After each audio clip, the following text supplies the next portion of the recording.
Golpes al otro lado. No sé si escribir esto me dé algo de alivio o me hunda más en el insomnio, pero la gente merece saber lo que encontré aquella madrugada de 2019, cuando trabajaba como conserje nocturno en el antiguo Hotel San Miguel, un edificio de 5 plantas levantado a finales de los 70 en el centro de León, Guanajuato.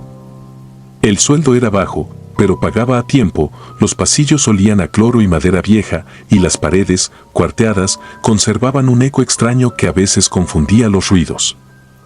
Éramos 3 conserjes que nos turnábamos las noches: Omar, que siempre llegaba media hora tarde, la señora Marta, con su linterna de llavero, y yo, que a mis 42 necesitaba el empleo para cubrirle las medicinas a mi madre.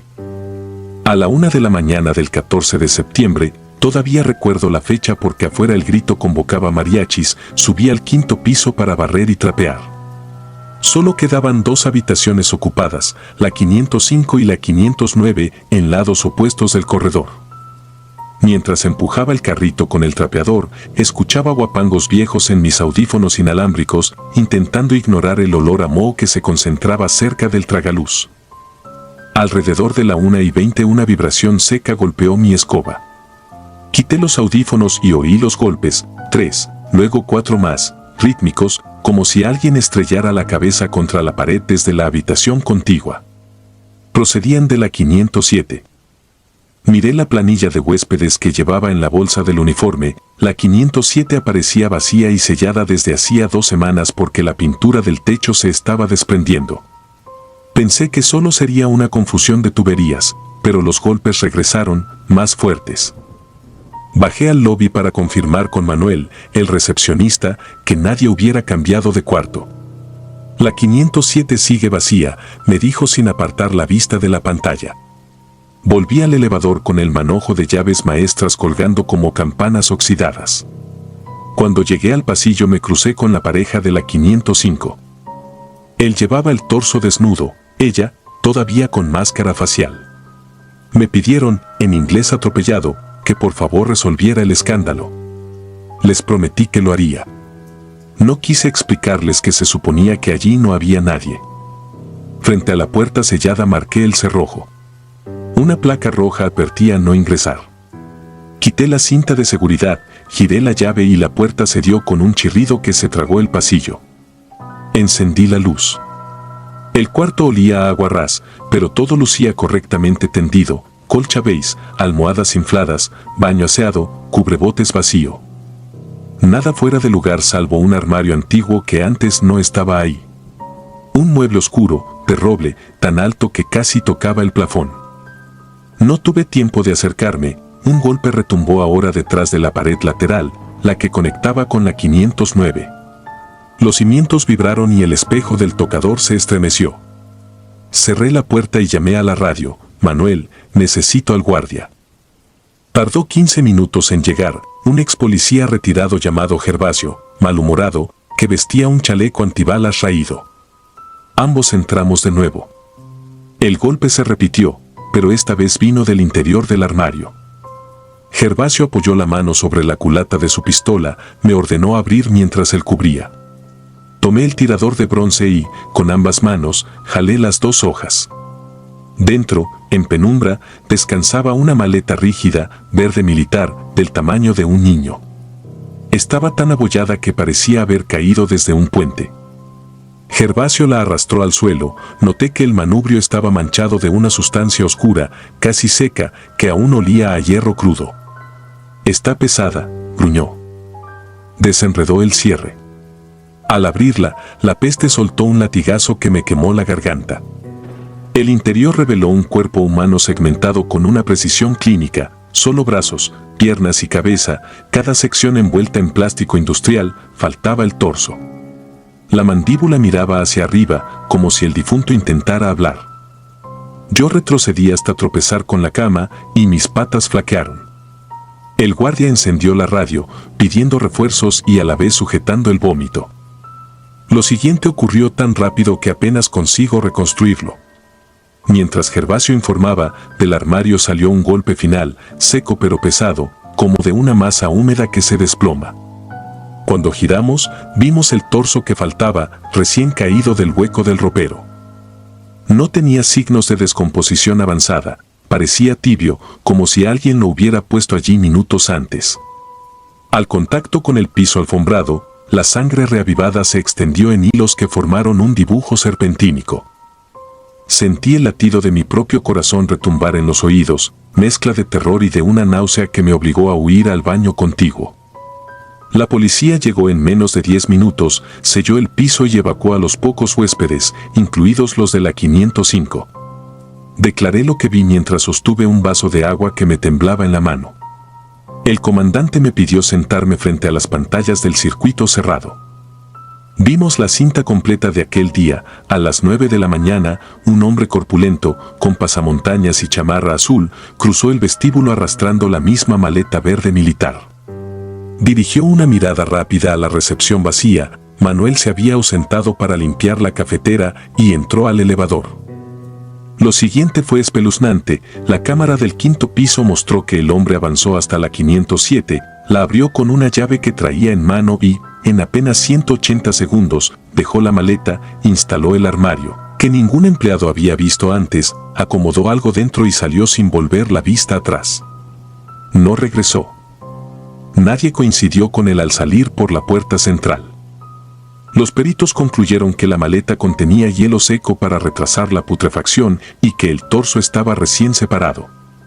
Nunca divulgaron el nombre de la víctima, solo supe que era un mecánico desaparecido 2 días atrás en Irapuato. De la identidad del asesino, nada. Su rostro quedó fuera de cuadro y las huellas dactilares estaban quemadas. La parte que más me atormenta no es el crimen en sí, sino el origen de los golpes. Los investigadores midieron paredes, buscaron cables sueltos, tuberías flojas, incluso analizaron la posible dilatación del concreto. Nada justificaba los impactos que escuchamos múltiples testigos. Gervasio insiste en que el torso se estremeció antes de caer. Yo juraría que esa carne inerte chocaba contra la madera buscando ser oída. Volví 2 noches después para firmar los últimos documentos de mi renuncia. Subí al 5º piso con un oficial que se quedó recogiendo muestras de pintura. Los pasillos ya estaban silenciados, sin huéspedes. Cuando pasé frente a la 507 sentí un frío agudo en la nuca, como si la puerta filtrara brisa de ultratumba. No me atreví a mirarla. Solo escuché, leve pero inconfundible, un rasguño en la pared interior, como unas uñas débiles arrastrándose a ritmo de metrónomo. Tuve que apoyarme en el barandal para no desfallecer. Han pasado 6 años. No volví a pisar un hotel como empleado ni como huésped. Trabajo de velador en una bodega en Silao, rodeado de cajas de autopartes, lejos de turistas y maletas ajenas. Sin embargo, algunas madrugadas, cuando la maquinaria metálica cruje por el cambio de temperatura, mi memoria reproduce aquellos golpes y siento que algo sin forma me observa desde la penumbra.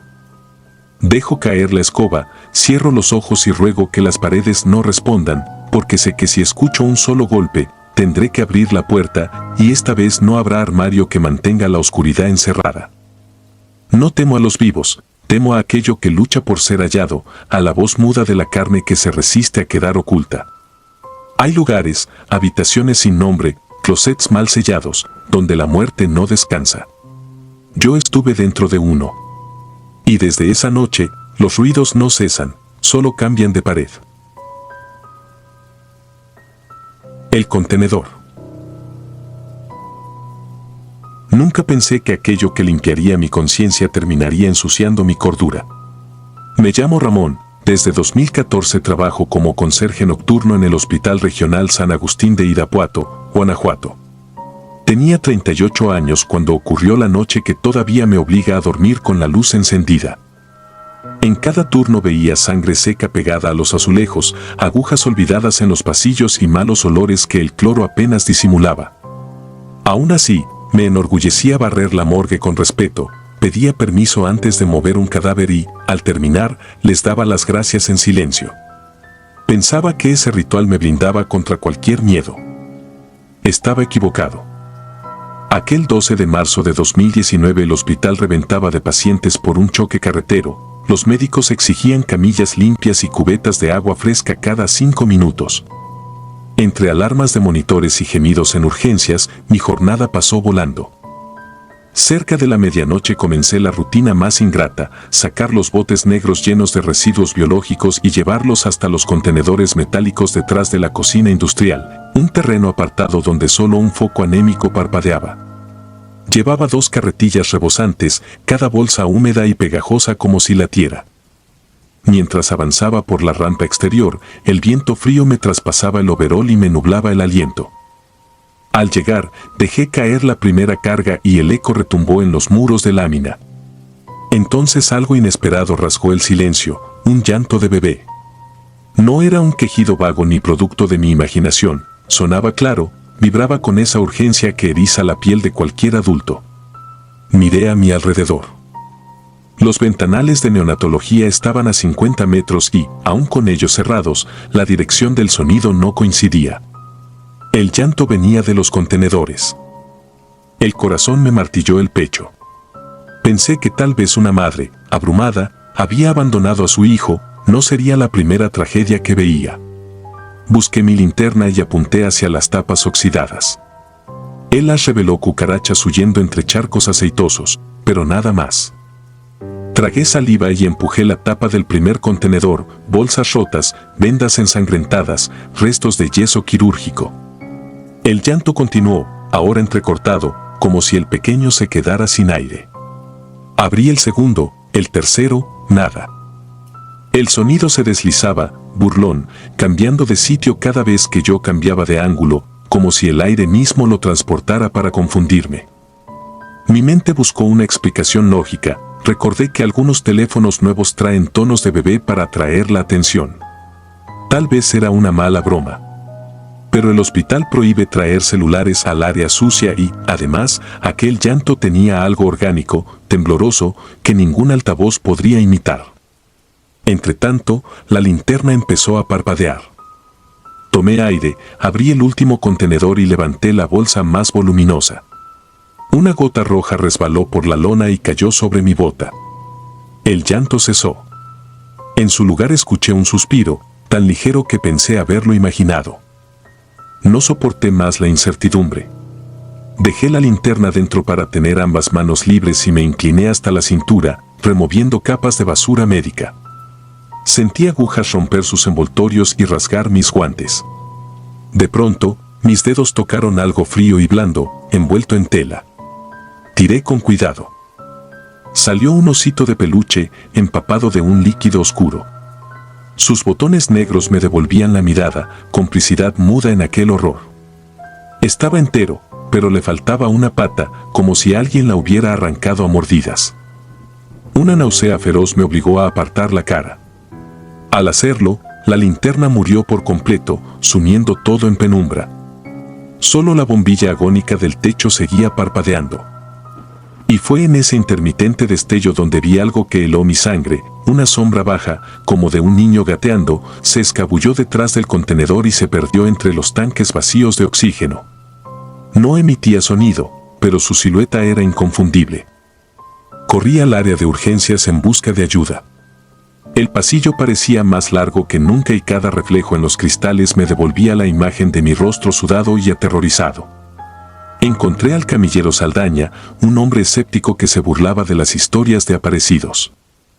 Aún así, aceptó acompañarme, agarró una linterna nueva del carro de paro y juntos regresamos a la zona de residuos. Durante el trayecto mi mente repetía un mantra absurdo, que sea un teléfono, un gato, cualquier cosa. Necesitaba destruir lo que había escuchado, anularlo con lógica. Al llegar, el silencio era total. Revisamos los contenedores con la luz potente de Saldaña, uno por uno, no hubo llantos, ni figuras, ni ositos mutilados. Tampoco estaba mi linterna. El camillero me lanzó una mirada cargada de sorna y me llamó paranoico. Cuando se fue, quedé solo bajo la luz moribunda. Entonces, muy cerca de mi oído, escuché un gemido lastimero, no humano, sino como el suspiro de un fuelle oxidado. Me giré y allí estaba, la bolsa más grande, ahora hinchada, palpitando suave, como si algo respirara dentro. La abrí con manos temblorosas. De su interior emergió un pequeño bulto grisáceo, envuelto en una manta quirúrgica. Lo sostuve contra el pecho, y un frío sepulcral atravesó la tela y se clavó en mis costillas. Aparté la manta. Entre mis brazos yacía el cuerpo rígido de un recién nacido, los labios amoratados, los párpados semicerrados, la piel moteada de livideces. Sobre su muñeca aún colgaba una pulsera plástica, paciente NN, 12 horas. Un registro fresco de esa misma tarde. La lógica se desplomó. Si el bebé había muerto solo unas horas antes, ¿por qué nadie lo había trasladado a la morgue? Me invadió un terror primitivo, la sensación de haber irrumpido en un territorio vetado. Quise devolverlo, esconderlo, pero mis piernas no reaccionaban. Entonces ocurrió lo imposible, sus ojos se abrieron. Vidriosos, sin brillo, pero abiertos. Y de su boca brotó un hilo de aire que no llegó a convertirse en llanto, un suspiro diminuto impregnado de un olor dulzón, parecido a carne antes de pudrirse.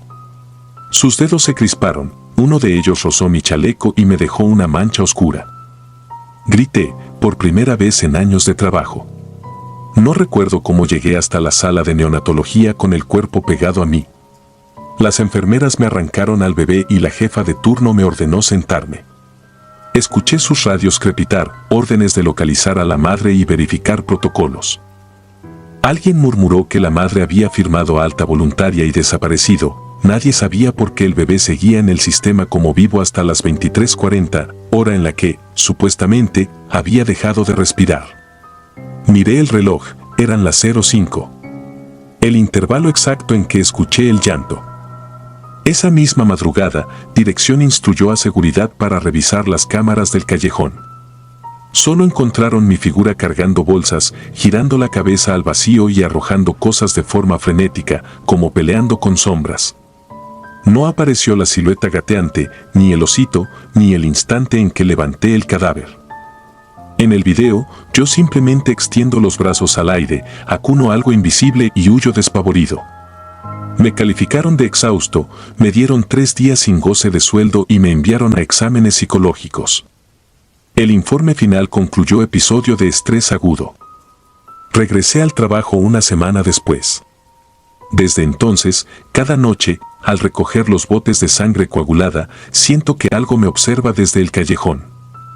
No he vuelto a escuchar llantos, pero encuentro rastros imposibles, un botín diminuto impregnado de formol, una manta de quirófano doblada en forma de cuna, una pulsera infantil marcada con tinta corrida.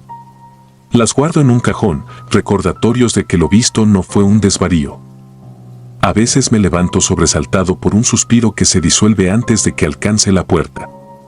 Y cuando el cansancio amenaza con cerrarme los ojos durante el turno, un olor dulzón, persistente, se filtra por la rejilla del pasillo y me despierta de golpe. No sé si aquel niño buscaba ayuda, justicia o simplemente compañía durante sus últimas horas. Lo que sí sé es que el hospital, con toda su ciencia y protocolos, no pudo explicar lo que a mí me tocó vivir. Desde esa noche llevo la carga de un llanto que nadie más escuchó y que, sin embargo, retumba cada vez que abro un contenedor. Hay cosas que la limpieza no borra, manchas que se adhieren al alma y te persiguen incluso cuando crees haber dejado todo impecable.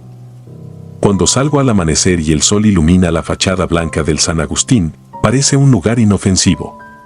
Pero basta con cerrar los ojos para recordar la penumbra del callejón y el peso gélido de aquel cuerpo diminuto. Y entonces entiendo que mi trabajo no consiste solo en trapear, sino en convivir con los espectros que otros prefieren ignorar. Porque en este hospital las historias no terminan con el certificado de defunción, se quedan flotando, taladrando la mente del que las descubre. Yo fui el que oyó el llanto en la basura, el que cargó un cadáver que respiró, el que vio gatear una sombra sin nombre. Y por más detergente que use, el miedo no se desprende. Se enraiza, espera la próxima noche y susurra desde el contenedor, recordándome que la basura de algunos es la pesadilla de otros. Tras el pasillo. Me llamo Andrés Olvera y durante 14 años fui conserje del Centro de Bachillerato Industrial y de Servicios número 348 en Ciudad del Carmen, Campeche. Mi turno era el vespertino. Recibía la escuela a las 2 de la tarde, cuando el bullicio adolescente estaba en su punto máximo, y la entregaba casi a las 11, cuando el último fluorescente parpadeaba sobre pasillos vacíos. Con el tiempo uno se acostumbra a las bromas de los muchachos, a los papeles pegados con chicle bajo las butacas y al olor permanente de marcador indeleble. Lo que nunca imaginé fue que también tendría que acostumbrarme a algo que ningún trapeador ni cubeta podía remover. Ese mismo ciclo escolar había dos alumnos idénticos, Mateo y Martín Salazar, reconocibles por sus bufandas verdes y su risa sincronizada. Eran inseparables, todos los maestros los confundían y hasta en la dirección les hacían chistes sobre darse de alta como un solo estudiante. Una tarde de abril de 2019, Martín perdió la vida al derrapar en motocicleta justo a la salida de la isla. La noticia recorrió salones y oficinas como una corriente helada. El jueves siguiente cerramos la escuela para asistir al funeral. Vi a Mateo sostener el casco despedazado de su hermano con manos temblorosas. La imagen se me grabó más que cualquier graffiti. Pasaron 2 semanas sin que Mateo regresara a clases. Yo seguía mi rutina, apagar luces piso por piso, asegurar candados y firmar mi bitácora ante el velador. Un lunes lo encontré de golpe, o eso creí, en el corredor norte. La silueta llevaba la misma bufanda verde, los mismos audífonos colgando del cuello. Estaba de espaldas, estático frente al laboratorio de química, con la cabeza ligeramente inclinada. Alcé la voz para ofrecer ayuda, pero el muchacho se deslizó, no caminó, se deslizó dentro del aula y desapareció antes de que yo alcanzara el umbral. Supuse que había salido por la puerta contigua, sin embargo, ambas estaban cerradas con seguro y la llave la tenía yo en el bolsillo. Me obligué a pensar que era un error de percepción provocado por el cansancio. Seguí trapeando hasta las 10:30, hora en que suelo subir al tercer piso, donde están los salones de dibujo técnico.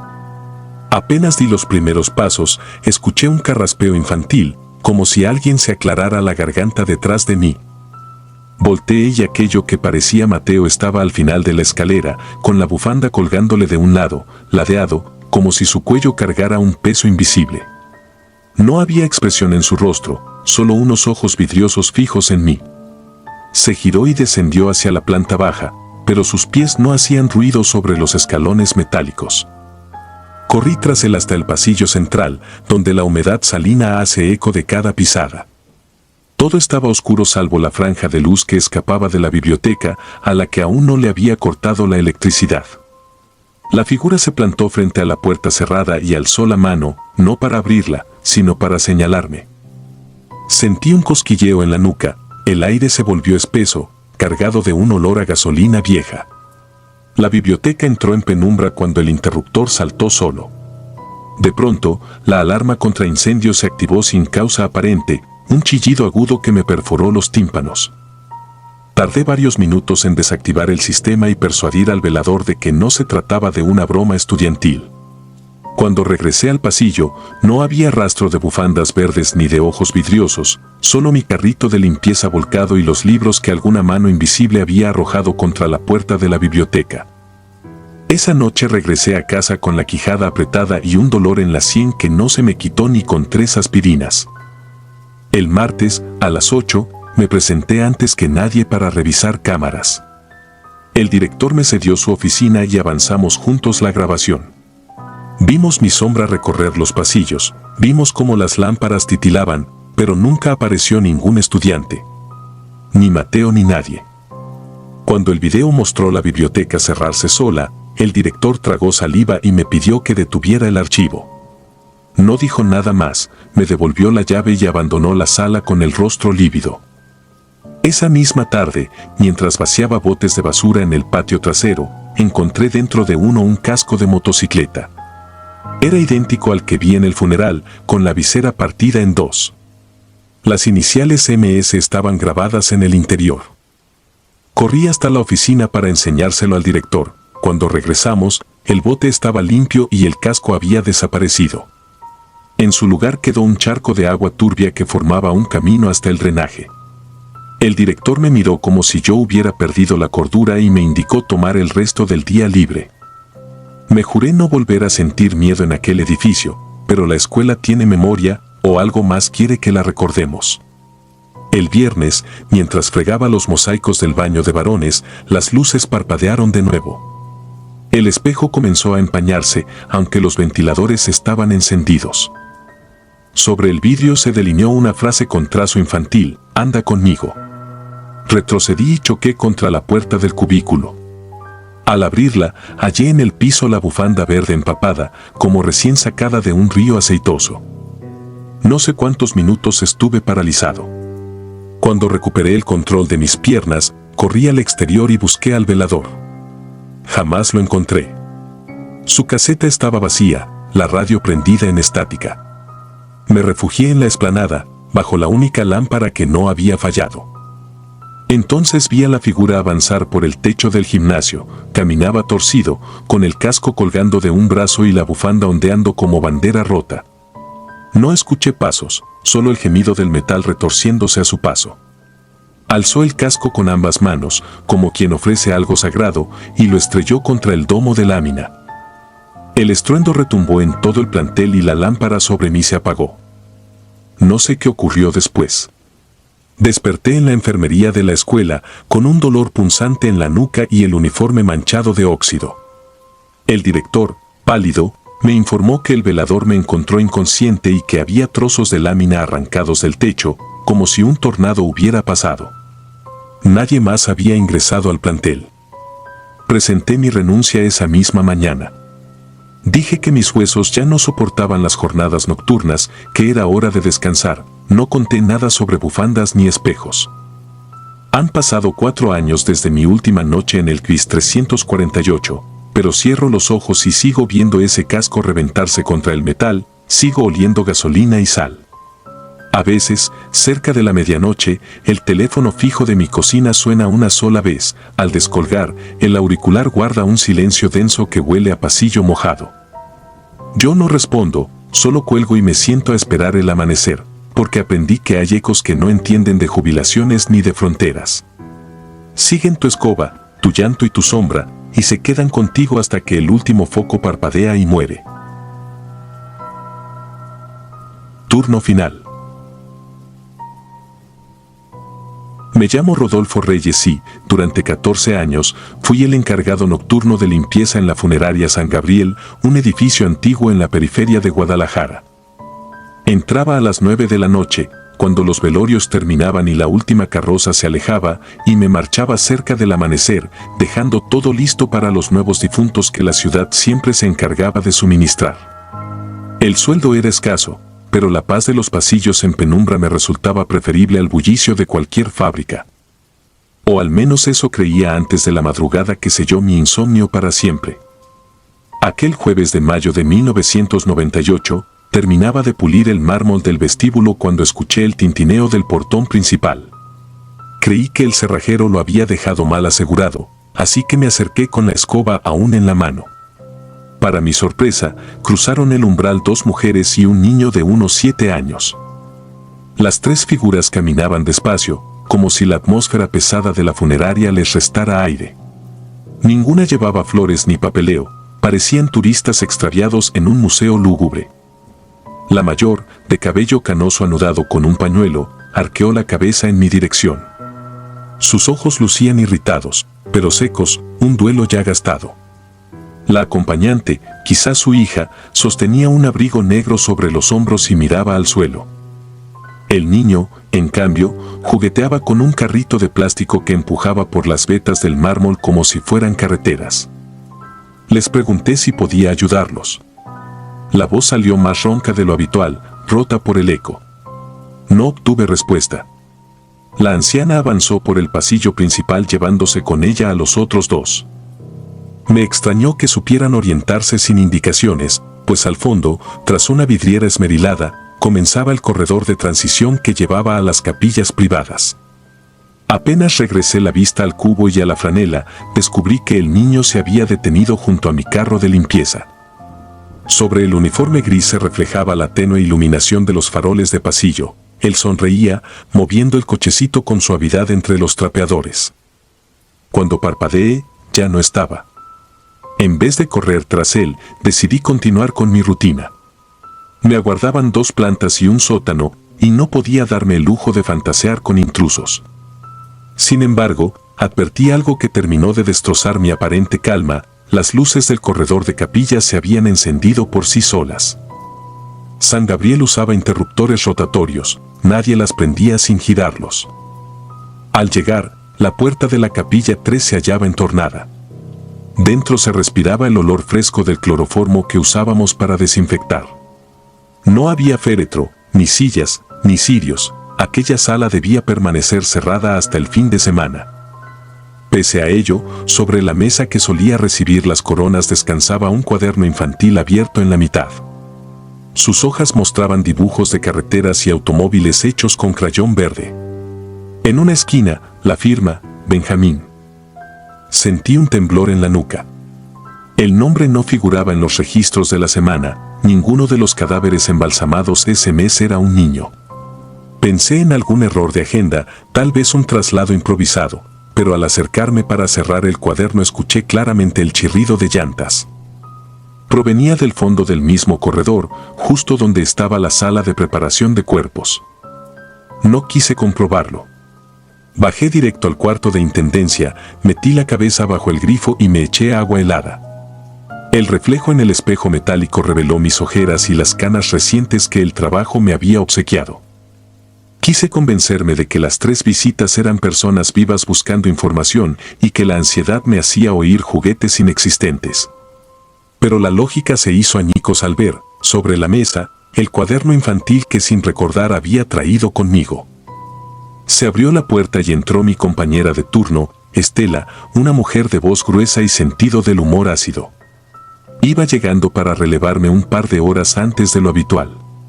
Me preguntó qué me ocurría al notar el temblor de mis manos. Le conté a medias lo que había visto. No quise parecer loco describiendo coches de juguete en pasillos silenciosos. Estela me consoló diciendo que, cuando se trabaja entre cadáveres, la mente rellena vacíos con fantasmas.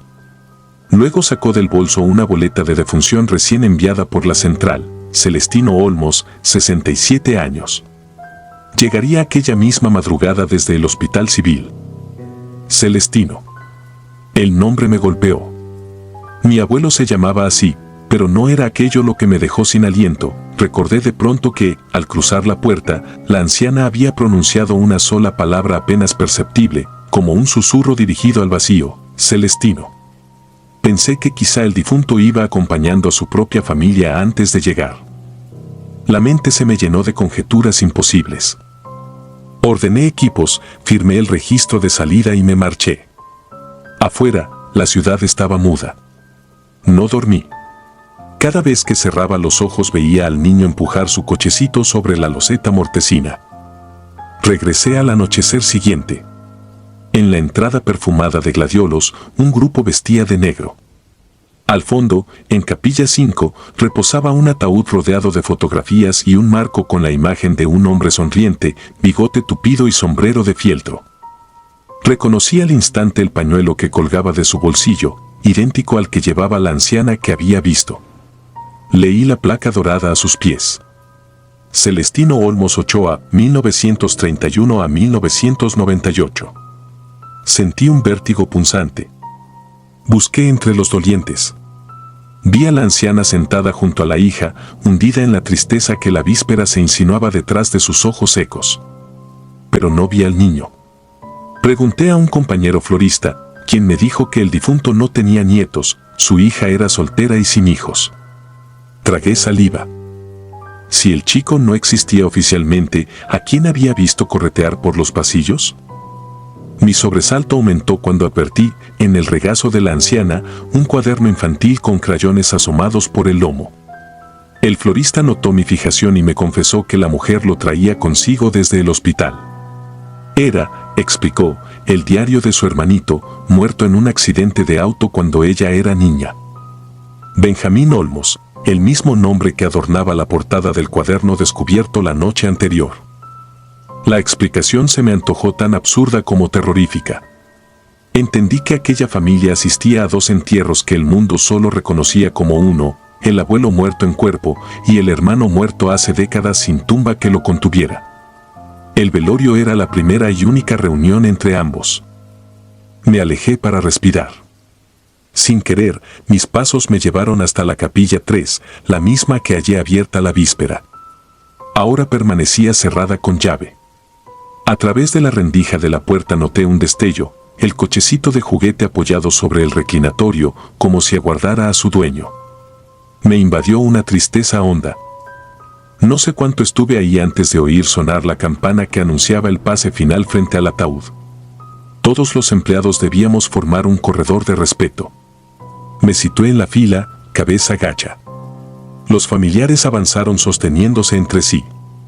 Al final, la anciana se detuvo ante mí. Tanteó con dedos temblorosos el bolsillo del abrigo y sacó un carrito idéntico al que yacía en la capilla cerrada. Lo puso en mis manos sin pronunciar palabra. Sus ojos húmedos parecían suplicar algo que yo no alcanzaba a comprender. Cuando el cortejo se encaminó al elevador que bajaba al crematorio, me deslicé de la fila y corrí por el pasillo. Abrí capilla 3 y coloqué el cochecito sobre el reclinatorio, junto al otro. Una corriente helada me recorrió el cuerpo al escuchar cómo, detrás de mí, las ruedas giraban solas durante un instante y quedaban quietas, perfectamente alineadas. Esa noche, al finalizar mi turno, no volví a casa. Me quedé en una banca del vestíbulo, mirando el portón. A las 3:30, la misma hora en que había iniciado todo, sentí la brisa del corredor aunque ninguna ventana estaba abierta.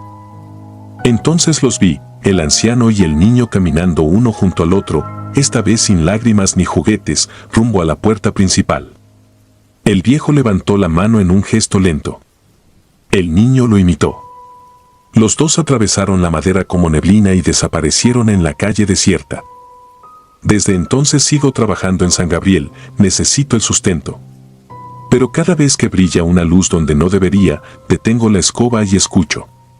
Sé que, tarde o temprano, volverá a sonar el rodar de unas llantas diminutas, reclamando su lugar entre los muertos que esperan turno.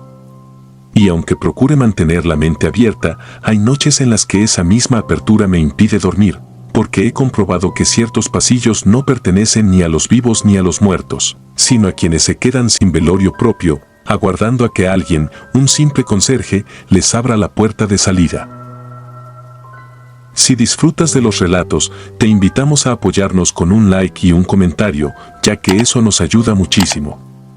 Además, si aún no estás suscrito o suscrita, te animamos a formar parte de la comunidad del terror. Muchas gracias por escucharnos y por tu apoyo.